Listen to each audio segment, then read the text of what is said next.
Welcome to Thou Shalt Not Kill, a podcast about marriage.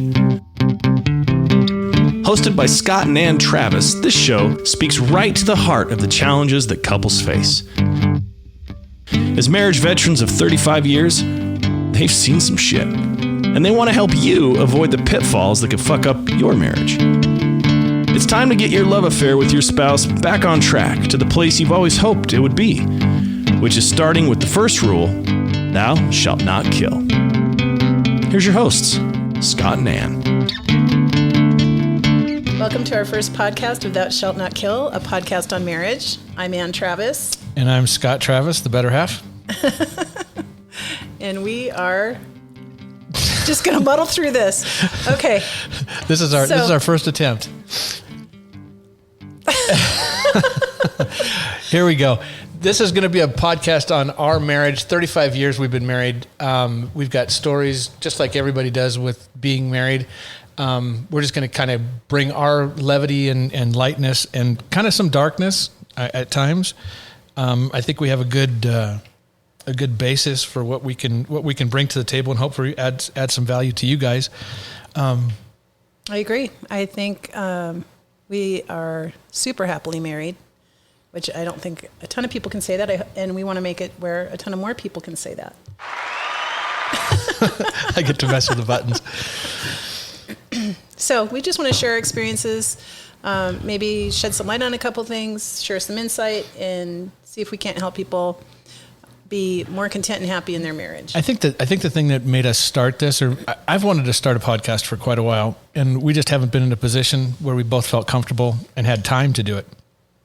So I think that what we have to offer and what we want to bring to the table is good, bad, ugly, normal daily things that we encounter. We've got 3 kids. We can go into that, bringing levity to that. We've been married one time to each other. I haven't married anybody else. Ann hasn't married anybody else. There's no previous marriages. But we also come from divorced families. So we're the kids of divorced families. Mm-hmm. And actually there's 13, we're the 13th marriage between paternal mother and father on my side and paternal mother and father on my side, on your side. So let me ask you a question, Ann. Go ahead, Scott. Ask me a question. We're sitting here on our couch, lovely couch. Mm-hmm. Why did you marry me? Because you're adorable. No, that doesn't work. Because I know you loved me. But we've been married for 35 years. Mm-hmm. Did you actually know 35 years ago that I actually loved you? I did. In what way did I show it? You just loved the shit out of me, and I just loved you back. Mm-hmm. How did you show it? You were always a gentleman. Not back then. Let's go. I'm going way back. I'm going way, way back. Because I was kind of an asshole when I was 21. I still am. You were never an asshole to me. No. I just knew. I could just see it. But when you say that, and I agree with you, I'm just being the host right now. Okay, go ahead, host. When you say that, everyone that meets someone and all of a sudden it's like, oh my God, I'm so in love, and it lasts for a little while. But what do you think got us past the first year, which was the first couple years was probably the hardest years of our marriage? What do you think got us past those couple years? Commitment. I don't think there was so much anger in those first 2 years. All we did was fight. And I remember sitting down with Ian on my lap, trying to figure out what we were going to do. Were we going to stay together or divorce? And we decided to stay together. But do you think that was a complete decision on your part, or do you think that I had any say in that?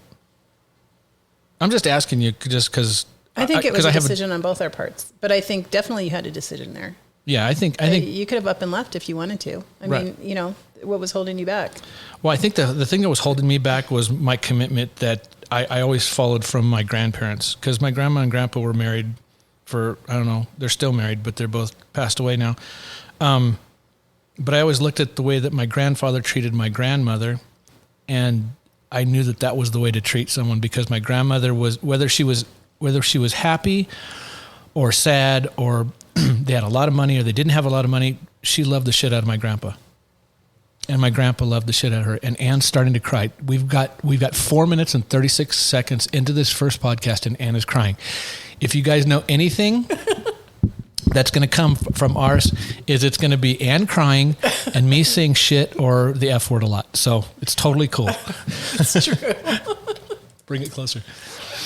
So going back, so you think that I think that the commitment that we made when we did say I do was instilled in me that I only want to get married one time. And I said that from the very beginning. I think you could attest to that. Yeah. I told you that I'm only marrying one time. You did. And that's not a knock on people who've married 5-6 times. I don't live in your shoes. I just live in mine. And that was the choice that I made literally when I was, 17, 18 years old. And in my yearbook, it's what I said, where I saw myself down the road, it was 5 kids and married to my wife. So, we missed it by 2 kids. we got 3 and we're still going at it. I don't know. I think it was a God thing that we ended up staying together because we really were fighting so much, excuse me, for those first 2 years. Yeah.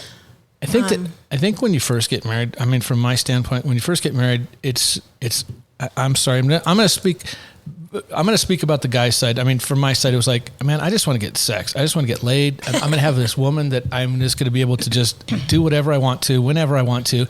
And then life sets in. It's like, well, shit, you can only screw so many times and it starts to get boring after a while. And there's only so many things you can do. And I say this now at 35 years later, and I think we're having kind of the best sex life and the best type of life that we're having right now. I agree. That's 35 years later. Mm-hmm.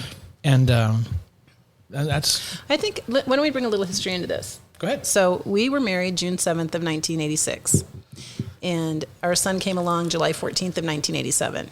We were going to do 3 vacations before we had kids. Yeah, we had a lot of plans. That old saying, we make plans and God laughs, that totally applied to our life. But so we, from the beginning, I kind of felt like, I think I was testing Scott. Quite 100%. honestly, I was testing Scott because I have a very dominant personality. I have a strong personality, and so does Scott. And I didn't want to wear the pants of my family. I wanted my husband to be somebody that would just take care of things. And so I tested him and tested him and tested him, and But then in that thought, I'm sorry, that we're both firstborn. We're both A personalities. Mm-hmm. We're both driven to do great things. Mm-hmm. And I think that one of the issues that a lot of people have, and I'll say that 100 times, is it's control. It's like, I don't want him to have control, or I don't want her to have control. But the way we've worked it out is like, there's times when she's 100% in control and I'm 100% in control, but you have to have that baseline of, when the rubber meets the road, if you make a decision, guys, and you fuck up and it's wrong, you need to also step up to the plate and say, I made the mistake. Don't blame her because you made the wrong mistake. I mean, if you're going to, or women, the same thing. If you're going to take responsibility, if it even anything mundane, it's like, I want this couch, it's going to fit. It's like, no, it's not going to fit. No, it's going to fit. It's going to fit. And you take it on the responsibility and say that's, I'm taking the lead in this, and you bring it home and it doesn't fit. Well, whose fault is it? It's not the that was probably my fault. I wasn't going to say anything. Yeah. I think for me, I just wanted I wanted my husband to be a man. I didn't want to take on the role of a man. And so I tested him and tested him and tested him. And a lot of the fights that we had, I think, were probably totally unnecessary. And then we were seeing a marriage counselor. So we both worked for Southern California Edison at the time, and they had doctors that you could go to. And so we went to see this marriage counselor. And ironically enough, a lot of the people that we worked with were also seeing this same marriage counselor. So I would go in and, tell her what was going on. And she would basically tell me how to go about getting a divorce. No joke.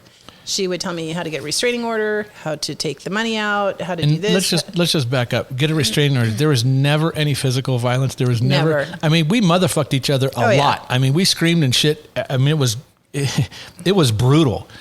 Scott would cut his arm off before he would lay a finger on me. I'm not worried about that. But that was her point of reference, which is just so pathetic coming from a marriage counselor. So I'm in there, and this is all the stuff that she's telling me. She's totally encouraging me to get a divorce. Scott's in there. He's pouring his heart out. and he thinks that she's listening to him. And I kind of feel like she just used his words against him. And ironically enough, the people that we worked with that went to her all ended up divorced, with the exception of us. Yeah, and during that time is when my grandfather just passed away. So I was an emotional wreck, because that was kind of my, I want to say that's kind of the person I looked at, you know, as I said in the beginning, I wanted my marriage to be like my grandparents. So I was pouring my heart out to her, saying that I'm just a wreck because I lost my grandfather and everything else. And so she's telling Ann, well, now's the perfect time. He's vulnerable. Yeah. He's at a weak point. So at one point, the marriage counselor suggested that we separate for 2 weeks. Yeah, 2 weeks. For 2 weeks. I got to live in my truck. So at the end of 2 weeks, we came back together and we sat down, and I remember having Ian in my lap. Yep. And just saying, I can't keep going on like this. We either have to change how we're being and make this work, or we should separate and call it a day. And I don't think either one of us really wanted to separate any longer. I didn't. No, I didn't want to be away. Mm-mm. And so at that point, I just kind of gave. We joke now that it took 2 years to break me, but honestly, I just kind of relinquished control. But control, I don't mean I relinquished every item of control in my whole life. Somebody in a partnership or a marriage or a relationship, somebody has to have the final say. And so we designated Scott as the final sayer. Would you say that's accurate? Yeah, I think I'm the final say, but I don't. And again, I'm talking about now times. I'm trying to go back 35 years or 33 years. You know, I was still a kid. I was 25, one baby, 24. No, you would have been about 23. 23. Newly married. Yeah, that's 2 years, huh? Mm-hmm. I got married when I was 21. Mm-hmm. So, 23 years old. I had a great job. We had our first house that we bought. It was a condo we bought. Not many people back then. I was making great money. Ann was making great money. Mm-hmm. It wasn't child. Yeah, we had our first child. So it wasn't a money issue. And that's the thing too. It's like, it wasn't a money issue. It wasn't a job issue. It really wasn't a parent thing. It wasn't my parents and your parents going at it. It wasn't, the baby was just born. So the baby really, he was staying up at night, but that was it. But it was just an us thing. We're still butt sniffing. It's like we're still trying to figure each other out and which one is going to be the lead dog. And I don't know. It was never verbally said that, okay, Scott, you're the lead dog in this. It just slowly, and I know we sat down and talked about it, and I know that you're saying that you just relinquished it, but there was never anything verbal about it. It wasn't like, okay, Scott, you take the reins, and then kind of she sat back and like, well, wait till he fucks up, and then I'm going to be all over it. Because she never did that. Mm-hmm. Never, ever, ever did that. Honestly, I know that people don't like the word submit, but I think at that point I submitted. And I don't mean I turned it over on my back and waited for him to tickle my belly. I gave. I submitted. I submitted that he was going to be the one that was in charge. And I don't mean that, I would have to go up to him every morning and say, hey, what should I do today? It's not that kind of thing. I was crystal clear on what I needed to do. But it was, if we come to a crossroads and somebody has to make that final decision, then Scott will be that person. And in that, after a lot of discussion, it's not like it's just like there's a crossroads and Scott goes, okay, well, I'm the decision maker and I'm making the decision. Right. No, but in that, and I think it's pretty fascinating too, that the person who submits actually has the control. Mm-hmm. And that's the weirdest thing for you to understand. And it was mind blowing for me is the person that's submitting to the, dominant person actually has the control, because I want to make sure that she's happy, but she also wants to make sure that I make the right decisions or do the right thing. But if we do fuck up, it's just that we move on. Mm-hmm. And it's taken us a long time to get to that point. Again, I'm talking 33 years ago and trying to remember all this stuff. But we never sat down and just said, okay, she gave me the keys to the house and the keys to the castle and said, okay, you're running this thing. And it was never a vengeful thing. It was never a spiteful thing. Mm-mm. It was just kind of an unspoken relinquishment. I think. And throughout our years, it's ebbed and flowed. There's times when Ann's taken control, and there's times that the majority of the time I've taken control. But you can say that you've definitely taken control in certain situations. Oh, absolutely. There's times where I've just stepped in, not because I don't always have to wait for Scott. No, that's the thing. There's trust there. If I go and I make a big decision and it's not something that I feel that we need to discuss, I need to make a decision on the spot, I'll make that decision on the spot. And I know that I have Scott's support in that decision. If it's something where I wouldn't feel I have his support, or I'm not clear on if I'm making the right decision, or I think that it requires discussion, then we, at that point, we'll discuss it. And here's, again, guys, this is the first podcast. I don't want you to think we have been at each other like cats and dogs. We have motherfucked each other like a lot. Especially those first 2 years. Yeah, especially first 2 years. But still, I don't want you to think that, we're going to pop on here and be, everything is roses and everything else. I mean, we got... Everything is roses right now. But right now. Yeah. Yeah, but we'll go into some stories or some issues that we've run into. And I'm sure that you guys will be able to, agree with or relate to. Definitely. I think as a young, it was really strange because we didn't fight at all when we were dating. We didn't really fight during our engagement, and it wasn't until after we were married and got home from our honeymoon that the shit started to hit the fan in our house, and we fought all the time. I mean, I wouldn't want to even be our neighbors at that point. No, there was a lot of screaming and crying and yelling going on a lot. I'm surprised someone didn't call the police at some point. It was very loud, very vocal. We were both super frustrated, having a really hard time understanding how this great relationship. Well, because really we didn't have anybody. I mean, honestly. Yeah, who do we go to? And I know our parents are going to listen to this and all this other stuff, but we really didn't have anybody to look up to as far as being married. I mean, it wasn't one of those things where you go, gosh, mom and dad have just been happily married forever. And then now we're in the situation where we're happily married for 35 years and our kids are pissed off at us. So it's like, it goes back and forth, whatever, as long as you can make your spouse happy, it doesn't matter what your kids think, doesn't matter what your mom and dad think, doesn't matter what the grandparents think, doesn't matter what anybody thinks. Because the person that I wake up to is the only person I'm trying to please. And well, first of all, I'm trying to please myself.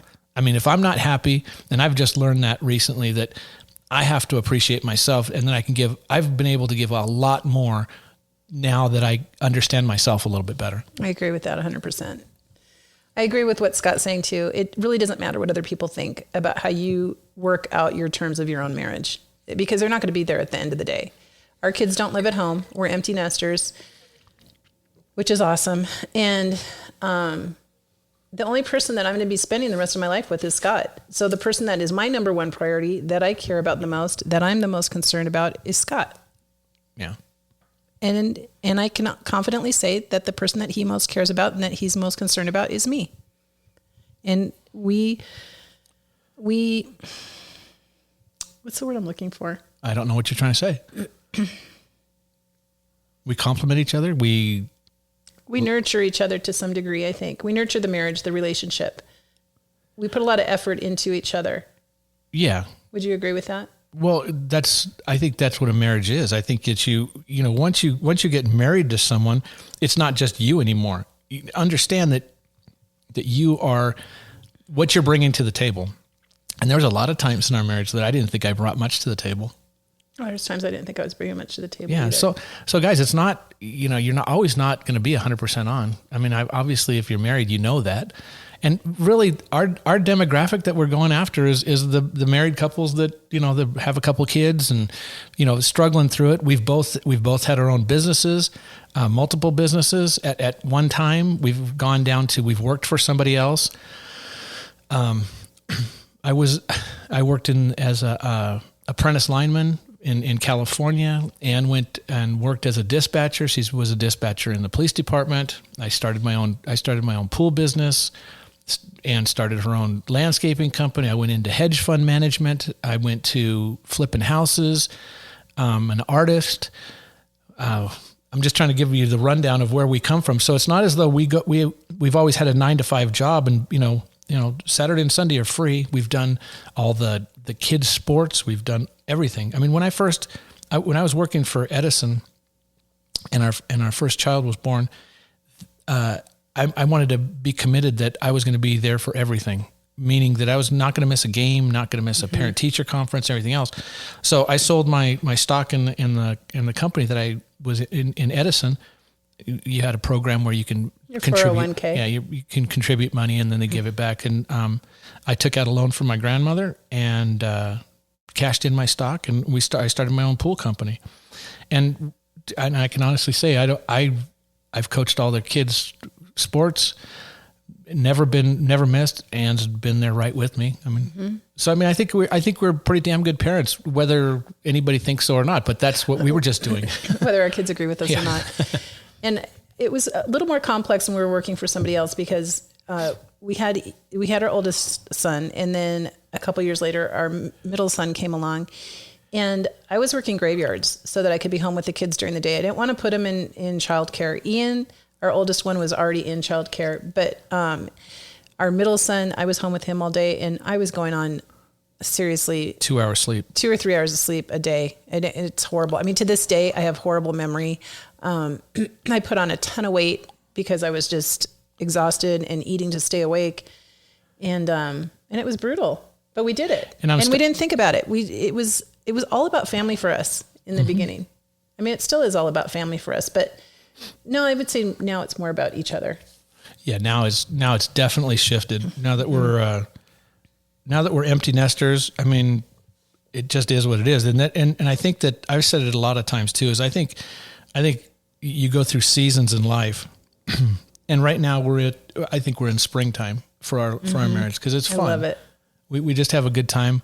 We're able to do what we want to do. But again, through our podcast, I want to bring in all the good, the bad, and the ugly. You know, I mean, this is just kind of introducing ourselves to you guys and hoping that we have something to offer. Yeah, I agree with that. This is just our initial podcast. We'll probably redo it at some point. If we listen to this, we'll probably want to smooth it out a little bit. First time with a microphone, so excuse me on that. Yeah, you're looking really sexy with that microphone, too, just so you know. And there's nobody home. We'll be right back. What's the point that we were making? I don't know what the point was. We'll figure it out. We don't have cheat sheets. We're looking at a board that A soundboard of some kind. Yeah, that we'll figure this thing out sooner or later. But this is just a short intro on who we are and where we come from. Right now we are happily married. Tomorrow we'll be happily married, but we might be fighting, but it doesn't matter. I doubt it. We barely fight anymore. Yeah. I mean, seriously, I think since we've lived out here, we've had one serious fight. Yeah, and that's because I told you to fuck you. Yeah, it didn't go over well. It didn't go over real well. So with that, guys, I am hoping that you'll stay tuned for the upcoming events that we have going on. And yeah, we have plenty of topics that we want to address, and we will put an email out there for anybody that wants to email suggestions or things that they'd like to hear about, or issues that you're going through. Because yeah, I'd like to take this podcast to a couple different levels, and we will be there. Thou shalt not kill. And let me tell you how we came about the name. How'd you get that? So the way that it came about the name was I had read a quote years ago from Ruth Graham, Billy Graham's wife. And she said, I never considered divorce at any point. She goes, but I did consider murder a couple times. And I can relate to that. Not that I want to murder Scott, I'm just saying. But she has. She just admitted that. So, well, babe, I think that's our first intro, and I think it's pretty good. Okay, let's go with this. Is it a wrap then? I think it's a wrap. Okay. I love you. I love you too. Bye. Bye.